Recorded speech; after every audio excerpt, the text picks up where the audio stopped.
പടം എങ്ങനെയുണ്ടായിരുന്നു? നല്ലൊരു സിനിമയാണ്. ഷാഹി എന്നുള്ള എഴുത്തുകാരനും സമുദായം നമ്മൾ നിരാശപ്പെടുത്തില്ല.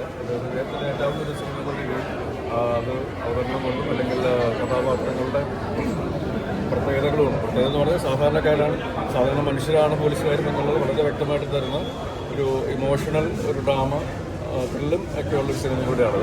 അത് വീട്ടിൽ തന്നെ വന്ന് കാണുക, ആസ്വദിക്കുക. അടിപൊളി. നമ്മൾ നായാട്ട് കണ്ട് ശേഷമുള്ള അതേ ഒരു വളരെ എക്സ്പീരിയൻസ്ഡ് ആയിട്ടുള്ള പുതിയതായിട്ട് ചോദിച്ച് അവരുടെ ലൈഫിൽ വരുന്ന ആ ഒരു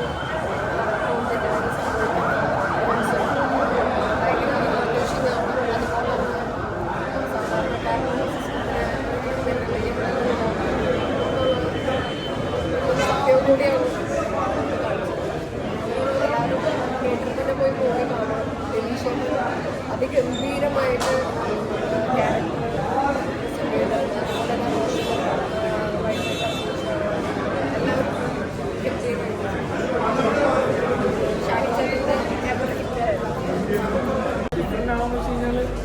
ഡിഫറൻസ് എന്നുള്ളതല്ല, ആ സിനിമ മൊത്തത്തിൽ നമുക്ക് ഭയങ്കര ഡിഫറൻ്റായിട്ടുള്ള ഫീലിംഗാണ്.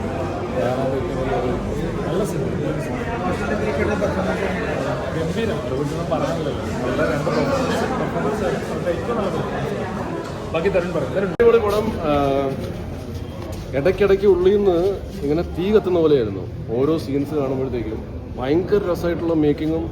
ഷാഹി കബീർ അടിപൊളി. ഇതിനകത്ത് ഓരോ ആക്ടേഴ്സും ഭയങ്കര ഗംഭീരമായിട്ടുണ്ട്. ദിലീഷും റോഷനും ഒക്കെ ഗംഭീരമായിട്ടുണ്ട്. പോലീസ് ലൈഫാണ് നമ്മൾ കാണുന്നത്. ഒറിജിനൽ ഭയങ്കര റോ ആയിട്ട് അത് കണ്ടു കഴിയുമ്പോഴത്തേക്കും നമുക്ക് ഒരുപാട് കാര്യങ്ങൾ നമുക്ക് ക്ലിയർ ആവും. എഡ്ജ് ഓഫ് ദ സീറ്റ് നമുക്ക് പറയില്ല, അതുപോലെ എഡ്ജ് ഓഫ് ദ സീറ്റ് തന്നെയാണ്. ലാസ്റ്റിലത്തെ അതിൻ്റെ ക്ലൈമാക്സിൻ്റെ ആ ഒരു ക്ലൈമാക്സ് ആയിട്ടുള്ള എൻഡിങ്ങും ഒക്കെ സൂപ്പർ വരും. എല്ലാവരും കാണണം. ഉഗ്രം പടം, ത്രില്ലർ, അടിപൊളി.